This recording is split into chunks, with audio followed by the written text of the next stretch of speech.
ಒಬ್ಬ ಮಾಜಿ ಸಂಸದೆ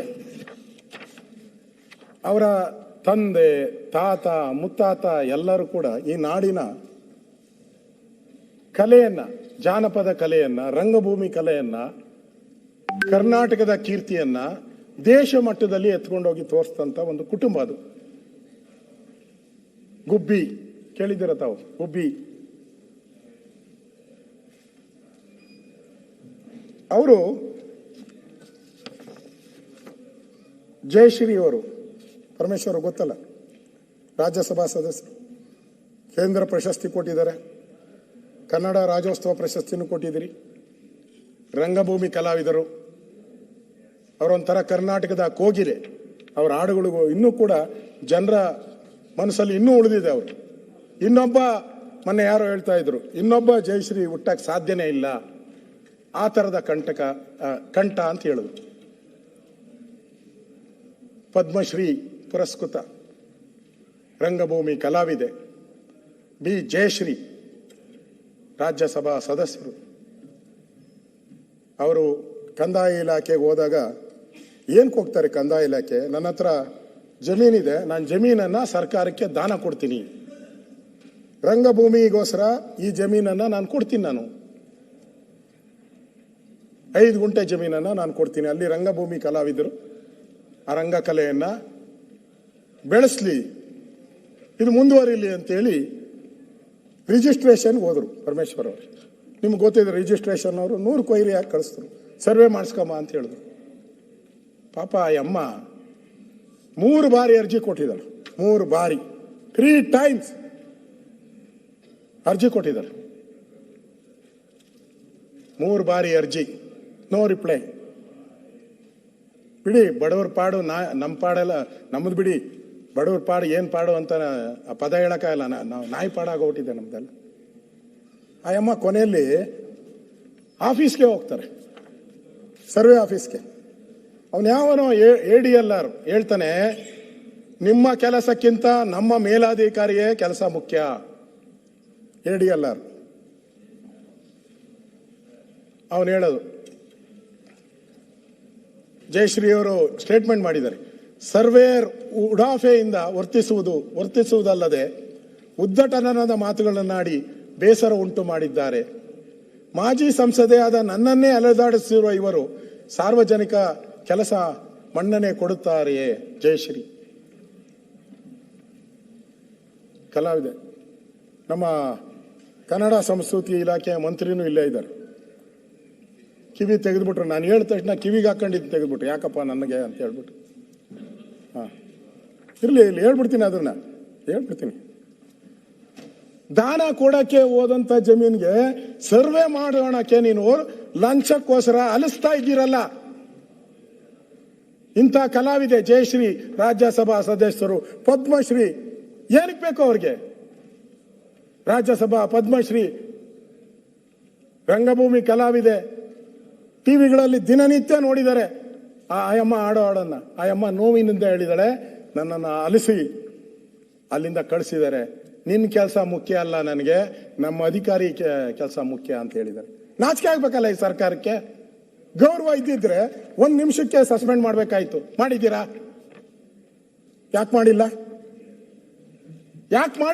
ಹೇಳ್ಬೇಕು, ಉತ್ತರ ಕೊಡ್ಬೇಕು ಇದಕ್ಕೆ. ಇನ್ನೆಷ್ಟು ಜನಕ್ಕೆ ಅವಮಾನ ಮಾಡ್ತೀರ ಕಲಾವಿದರಿಗೆ? ನಿಮ್ಮ ಪುಸ್ತಕದಲ್ಲೇ ಎಲ್ಲ ಹಾಕಿದ್ದೀರ, ನಾನು ಓದ್ನಲ್ಲ. ಕಂದಾಯ ಇಲಾಖೆ ಪಾರದರ್ಶಕ ಸರ್ವೆನಲ್ಲಿ, ಈ ಖಾತಾ ಅಲ್ಲಿ ಎಲ್ಲಾನು ಪಾರದರ್ಶಕ ತಂದಿದ್ದೀರಿ ಅಂತ ಓದಿಸಿದ್ದೀರ ಗವರ್ನರ್ ಕೈಲಿ. ಇಲ್ಲ, ಓದಿದ್ದೀನಿ ನಾನು. ಪಾರದರ್ಶಕ. ಅಶೋಕಣ್ಣ, ಒಂದೇ ಒಂದು ನಿಮಿಷ ಅಶೋಕಣ್ಣ. ಅಧ್ಯಕ್ಷರೇ, ಇದು ದೊಡ್ಡ ಹಗರಣ. ನಾನು ಇದ್ರ ಬಗ್ಗೆ 1500 ಕೇಸು 1 to 5 ಮಾಡಬೇಕು. ನಾವು ಕೂತ್ಕೊಂಡು ತಹಸೀಲ್ದಾರ್ ಆಫೀಸಲ್ಲಿ ಮಾಡಿ ಅವರ ADR ಅಲ್ಲಿ ಕಳಿಸಿದ್ರೆ ಮಡಿಕಲ್ ಕೂತವನೆ, ಯಾಕೆ ಇಷ್ಟು ಅಂತ ಫಿಕ್ಸ್. ಆ ವಿಷಯನ ನಾನು ಮಾನ್ಯ ಮುಖ್ಯಮಂತ್ರಿ ಪತ್ರ ಮುಖಾಂತರ ನಾನು ಲೆಟರ್ ಬರ್ದು ಕೊಟ್ಟಿದ್ದೆ. ಎನ್ಕ್ವೈರಿ ಮಾಡ್ತೀನಿ ಕಣೆ ಅಂದರು, ಅದು ಏನಾಯ್ತು ಅಂತ ಗೊತ್ತಿಲ್ಲ. ಸನ್ಮಾನ್ಯ ನಮ್ಮ ಕೃಷ್ಣ ಬೈರೇಗೌಡರು ಕೂತ್ಕೊಂಡು ಸಸ್ಪೆಂಡ್ ಮಾಡಪ್ಪ ಅವ್ರನ್ನ ಅಂದರೆ ಮಾಡ್ತೀನಿ, ನೋಡ್ತೀನಿ. ಏನಾಗಿದೆ, ನಾವು ಮುಂಜೂರು ಮಾಡ್ತೀವಿ. ಇವತ್ತು ಜಮೀನು ಬೆಲೆ ಜಾಸ್ತಿ ಆಗಿದೆ, ಇಲ್ಲ ಅಂತ ನಾನು ಹೇಳಕ್ಕಿಲ್ಲ. ಕುಂಟೆಗೆ ಲಕ್ಷಾಂತರ ರೂಪಾಯಿ ಆಗಿದೆ.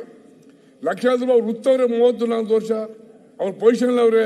ಇವ್ರಿಗೇನು ಕೆಲಸ 1 to 5 ಮಾಡಿ ಖಾತೆ ಮಾಡ್ಕೊಡಕ್ಕಾಗಲ್ವಾ? ನಮ್ಮಲ್ಲಿ 1500 ಕೇಸ್ ಫೈಲ್ ಪೆಂಡಿಂಗ್ ಇದೆ. ನಾನು ಮುಖ್ಯಮಂತ್ರಿ ಗಮನ ಸೆಳೆದಿದ್ದೀನಿ, ಮುಖ್ಯಮಂತ್ರಿ ಹೇಳಿದ್ದೀನಿ, ಆದರೂ ತಗೊಂಡಿಲ್ಲ. ಈಗಲೂ ತಮ್ಮ ಮುಖಾಂತರ ಮುಖ್ಯಮಂತ್ರಿ ವಿನಂತಿಸ್ತೀನಿ, ಕೂಡಲೇ ಅವನು ADಯನ್ನು ಸಸ್ಪೆಂಡ್ ಮಾಡಿ ಜನಕ್ಕೆ ನ್ಯಾಯ ಕೊಡಿಸಿ ಅಂತ ನಾವು ಒತ್ತಾಯ ಮಾಡ್ತೀವಿ ಅಧ್ಯಕ್ಷರೇ. ಮುಖ್ಯಮಂತ್ರಿಗಳು ಬಂದಿದ್ದಾರೆ, ಅವರು ಕನ್ನಡವೇ ಸತ್ಯ, ಕನ್ನಡವೇ ನಿತ್ಯ ಫಸ್ಟ್ ಪ್ರಾರಂಭ ಮಾಡಿದ್ದೆ ಅಲ್ಲಿಂದ. ಮಾತತ್ರ ಸಂಧಿಗಳಿಗೆ ಹೋಗ್ತಾರೆ, ನಾನು ಹೋಗಲ್ಲ ಸಂಧಿ ವಿಚಾರಕ್ಕೆ. ಅಲ್ಲಿ ಬಂದಿದೆಯಲ್ಲ ಮುಖ್ಯಮಂತ್ರಿಗಳೇ, ನನಗೋಸ್ಕರ ಬೇಡ ನಾನು ಹೇಳೋದು. ಒಂದು ರಾಜ್ಯಕ್ಕೆ ಒಂದು ಸಂದೇಶ ಹೋಗಲಿ, ಮೆಸೇಜ್ ಹೋಗಲಿ. ಅಧಿಕಾರಿಗಳಿದೆ ಆರ್ಭಟ, ಕೇಳೋರಿಲ್ಲ ಹೇಳೋರಿಲ್ಲ, ದುಡ್ಡು ಕೊಟ್ರೆ ಕೆಲಸ ಇಲ್ಲ ಅಂದ್ರೆ ಕೆಲಸ ಇಲ್ಲ ಅಂತಾರೆ. ಒಂದು ಸರಿ ಎದ್ದು ನಿಂತು, ತಾವು ಹಿಂದೆ ನೋಡಬೇಡಿ, ಎದ್ದು ನಿಂತು ಇದು ಮಾಡಿರೋದು ಎಲ್ಲ ಪತ್ರಿಕೆಯಲ್ಲಿ ಬಂದಿದೆ. ಆ ಅಮ್ಮ ಇನ್ನೊಂದ್ಸರಿ ಓದ್ಬಿಡ್ತೀನಿ, ಆ ಅಮ್ಮ ಸ್ಟೇಟ್ಮೆಂಟ್ ಕೊಟ್ಟಿರೋದು. ದುಡ್ಡಿನ ಡಿಮಾಂಡ್ ಒಂದೇ ನಿಮಿಷ ಇರಲಿ. ಅಲ್ಲಿ ದುಡ್ಡಿನ ಡಿಮಾಂಡ್ ಬಗ್ಗೆ ಇಲ್ಲ. ಅದು ಯಾಕೆ ದಾಖಲೆಗಳು ಸರಿ ಇಲ್ಲ, ಸರಿ ಮಾಡ್ಕೊಂಡ್ರಿ ಅಂತ ಹೇಳಿದ್ರೆ ಸತ್ಯ ಏನಿದೆ ಅದನ್ನ ಸ್ವಲ್ಪ ಹೇಳಿ. ಸತ್ಯ ಮುಖ್ಯಮಂತ್ರಿಗೆ ಗೊತ್ತು, ಆದ್ರೆ ದುಡ್ಡು ಕೇಳಿದ್ರು ಅಂತ ಅಲ್ಲಿ ಇದು ಬರ್ತಾ ಇಲ್ಲ. ಅದೇನಾಗಿದೆ, ಇನ್ನೇನು ಕಸಾಯಿಸ್ತಾರೆ. ಸರಿ ಇಲ್ಲದೆ ನೆಕ್ಸ್ಟ್ ಐತೆ ಹೇಳ್ತೀನಿ, ಅದನ್ನು ಯಾಕೋ ತಾವು ಫುಲ್ ರೆಡಿಯಾಗಿ ಬಂದಂಗಿದೆ. ದುಡ್ಡು ಕೇಳಿದ್ರು ಅಂತ ಹೇಳೋದು ಅಷ್ಟು ಸಮಂಜಸ. ಮುಖ್ಯಮಂತ್ರಿಗಳು ತಾವು ಇರಲಿಲ್ಲ. ಜಯಶ್ರೀ ಅವರು ಗೊತ್ತಿದೆ ತಾನೇ ಅಧ್ಯಕ್ಷ, ನಿಮ್ಗೆ ಗೊತ್ತಿದೆ. ರಾಜ್ಯಸಭಾ ಸದಸ್ಯರು ಮಾಡಿದ್ದು ನೀವೇ ಅನಿಸ್ತೈತೆ, ಮಾಡಿದ್ದ ನಿಮ್ಮ ಸರ್ಕಾರ. ಇಲ್ಲ ನಿಮ್ಮ ಸರ್ಕಾರ. ಅವ್ರಿಗೆ ಪದ್ಮಶ್ರೀ ಕೇಂದ್ರ ಸರ್ಕಾರ ಕೊಟ್ಟಿತ್ತು, ನೀವು ಕನ್ನಡ ರಾಜ್ಯೋತ್ಸವ ಪ್ರಶಸ್ತಿ ಕೊಟ್ರಿ, ಎಲ್ಲ ನಾವು ಕೊಟ್ಟಿದ್ದೀರಿ. ಆಯಮ್ಮ ಸ್ಟೇಟ್ಮೆಂಟ್ ಕೊಟ್ಟಿರೋದು ನಾನು ಹೇಳ್ತಾ ಇರೋದು. ಸರ್ವೇರ್ ಉಡಾಫೆಯಿಂದ ವರ್ತಿಸುವುದಲ್ಲದೆ ಉದ್ದಟತನದಿಂದ ಮಾತುಗಳನ್ನಾಡಿ ಬೇಸರ ಉಂಟು ಮಾಡಿದ್ದಾರೆ. ಮಾಜಿ ಸಂಸದೆಯಾದ ನನ್ನನ್ನೇ ಅಲೆದಾಡಿಸ್ತಿರುವ ಇವರು ಸಾರ್ವಜನಿಕ ಕೆಲಸ ಮಣ್ಣೆನೆ ಕೊಡುತ್ತಾರೆಯೇ? ಜಯಶ್ರೀ ಯಾವುದು ಸಣ್ಣದು, 5 ಗುಂಟೆ ಜಮೀನನ್ನ ದಾನ ಕೊಡ್ತೀನಿ ರಂಗಭೂಮಿಗೆ ಸರ್ಕಾರಕ್ಕೆ ಅಂತ. ದಾನ ಕೊಡೋದಕ್ಕೂ ನೀವು ಕಮಿಷನ್ ಕೇಳ್ತೀರಾ, ಅಲೆದಾಡಿಸ್ತೀರಾ. ಇವತ್ತು ದಾನ ಪ್ರಕ್ರಿಯೆ ನಡೆಸಲು ಅವಶ್ಯಕವಾದ ಸರ್ವೆ ಮಾಡಲು ಭೂಮಾಪನ ಇಲಾಖೆಯ 3 ಬಾರಿ ಅರ್ಜಿ ಸಲ್ಲಿಸಿ ನಿಗದಿತ ಶುಲ್ಕವನ್ನು 3 ಬಾರಿ ಪಾವತಿಸಿದರೂ ಕೆಲಸವಾಗಿಲ್ಲ. 3 ಸರಿ ಅರ್ಜಿ ಹಾಕವ್ರೆ, 3 ಸರಿನೂ ದುಡ್ಡು ಕಟ್ಟವ್ರೆ. ಸರ್ವೇಯರ್ ಸೂಚನೆಯಂತೆ ಬೆಂಗಳೂರಿನಿಂದ ಸರ್ವೆ ಇಲಾಖೆ ಕಚೇರಿಗೆ ಬಂದೆ. ಆ ಅಮ್ಮನಿಗೆ ರಾಜ್ಯಸಭಾ ಸದಸ್ಯರು ಪದ್ಮಶ್ರೀ. ಮನೆ ಬಾಗಿಲಿಗೆ ಸರ್ಕಾರ ಅಡ್ವರ್ಟೈಸ್ಮೆಂಟು ಸಿದ್ದರಾಮಯ್ಯನವರು. ಇಲ್ಲಿ ಅವರು ನೀನು ಬಾ ಇಲ್ಲಿಗೆ ಅಂತ ಕರೆದರು. ಯಾರನ್ನ? ಜಯಶ್ರೀ ಅವ್ರನ್ನ. ಬರ್ರಿ ಇಲ್ಲೇ ಅಂತ ಕರೆದು ಕಚೇರಿಗೆ ಬಂದೆ. ಆದರೆ ಸರ್ವೇಯರ್ ಶಿವಾನಂದ ಬೇರೆ ಕೆಲಸ ಸರ್ವೆ ಇದೆ ಅಂತ ಹೊರಟೋದ್ರು. ಅವರೇ ಕರೆದಿದ್ದು. ನಮ್ಮ ಮೇಲಧಿಕಾರಿಯ ಕೆಲಸ ಇರುವ ಫೋನ್ ಬಗ್ಗೆ ಬಂದಿದೆ, ಹಾಗಾಗಿ ನಿಮ್ಮ ಕೆಲಸ ನನಗೆ ಮುಖ್ಯ ಅಲ್ಲ. ಇದೇ ವರ್ಡ್ ಹೇಳಿದ್ದಾರೆ, ನಿಮ್ಮ ಕೆಲಸ ನನಗೆ ಮುಖ್ಯ ಅಲ್ಲ. ಆಯಮ್ಮ ಹೇಳಿರೋದು. ಆಯಮ್ಮ ಸುಳ್ಳು ಹೇಳ್ತಾರ? ಯಾರ ರಾಜಕಾರಣಿ ಆದರೆ ಬೇರೆ ಯಾರಾದರೂ ಬಿಟ್ಬಿಡಿ. ನಿಮ್ಮದಲ್ಲ ಎಂದು ಉಡಾಫೆಯಿಂದ ಹೇಳಿ ಹೋದರು. ಜಯಶ್ರೀ ಬೇಸರ ವ್ಯಕ್ತ ಮಾಡಿದರು. ಮುಖ್ಯಮಂತ್ರಿಗಳೇ, ಈ ಕ್ಷಣ ನೀವು ಸಸ್ಪೆಂಡ್ ಮಾಡಬೇಕು. ನನಗೋಸ್ಕರ ಅಲ್ಲ, ಮಾಡಬೇಡಿ. ಈ ಸರ್ಕಾರ ಕಟ್ಟುನಿಟ್ಟಿದೆ. ಈ ಸರ್ಕಾರ ಇಂಥ ಕಳ್ಳರಿಗೆ, ಕದೀಮರಿಗೆ ಮಣೆ ಹಾಕಲ್ಲ. ಇಂಥ ದ್ರೋಹಿಗಳು ಸರ್ಕಾರಕ್ಕೆ ಕೆಟ್ಟ ಹೆಸರು ತರ್ತಾ ಇದ್ದಾರೆ. ಒಂದು ನಿಮಿಷನೂ ಅವ್ರನ್ನ ಅಲ್ಲಿ ಇರೋಕ್ಕೆ ಬಿಡಲ್ಲ. ಹೇಳಿ, ರಾಜ್ಯಕ್ಕೆ ಒಂದು ಮೆಸೇಜ್ ಹೋಗ್ತದೆ.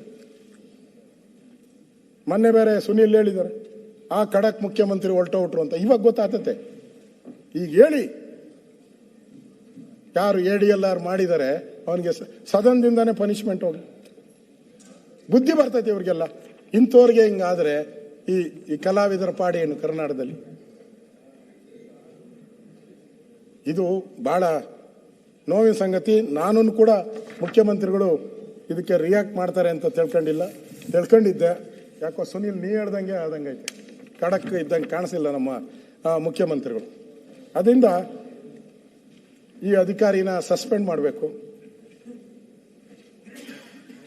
ಅವನ್ನ ಮಾಡಿಲ್ಲ ಅಂದರೆ ರಾಜ್ಯಕ್ಕೆ ಒಂದು ಮೆಸೇಜ್ ಹೋಗ್ತೈತೆ, ಲಂಚ ಇಲ್ದಿರ ಈ ಸರ್ಕಾರದಲ್ಲಿ ಏನು ಆಗಲ್ಲ ಅನ್ನೋ ಮೆಸೇಜನ್ನು ಹೋಗುತ್ತೆ ಅಧ್ಯಕ್ಷ. ಇನ್ನು ಬೆಂಗಳೂರಿನ ಸ್ಥಿತಿ ಶುರುವಾಗಿದೆ 11 ಗಂಟೆಗೆ ಸರ್. ನೀವು ಮಧ್ಯಾಹ್ನ ಮಾತಾಡಿ ಸರ್, ಎಷ್ಟೊತ್ತು ಮುಗಿಸ್ತೀರಿ ಅಶೋಕ್? ಮಧ್ಯಾಹ್ನ ಮಾತಾಡಿ, ಶಾರ್ಟ್ ಮಾಡಿ ಉತ್ತರ ಕೊಟ್ಟು. ಅಶೋಕಣ್ಣ, ಅಲ್ಲಿ ಏನಂತೆ ಅಲ್ಲಿ ಇಲ್ಲೊಂದು ಅವರ್ ಅಲ್ಲೊಂದು ಅವರ್ 2 ಅವರ್ ಅಲ್ಲ ಈಗ ನಿಮ್ಗೇನಿಲ್ಲ.